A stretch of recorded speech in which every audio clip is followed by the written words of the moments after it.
চট্টগ্রামের হাটহাজারী থানার একটি হত্যা মামলায় শীর্ষ সন্ত্রাসী ছোট সাজ্জাদ ওরফে বুড়ির নাতির 3 দিনের রিমান্ড মঞ্জুর করেছেন আদালত। রবিবার দুপুরে চট্টগ্রামের সিনিয়র জুডিশিয়াল ম্যাজিস্ট্রেট নাজমুন নাহারের আদালত পুলিশের আবেদনের পরিপ্রেক্ষিতে শুনানি শেষে এই রিমান্ড মঞ্জুর করেন। গেল বছরের 29 আগস্ট একটি খুনের ঘটনায় হাটহাজারীতে নিহতের ছোট ভাই বাদী হয়ে একটি হত্যা মামলা দায়ের করেন। সেই মামলায় সাজ্জাদের 7 দিনের রিমান্ড আবেদন করা হয়। শুনানি শেষে আদালত 3 দিনের রিমান্ড মঞ্জুর করেছেন। বিষয়টি নিশ্চিত করেছেন হাটহাজারী সার্কেলের অতিরিক্ত পুলিশ সুপার কাজী মোহাম্মদ তারেক আজিজ।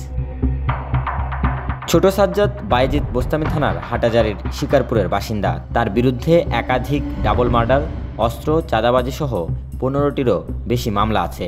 গেল 15 মার্চ দিবাগত রাতে রাজধানীর বসুন্ধরা সিটি থেকে সাজ্জাদকে ধরে পুলিশ।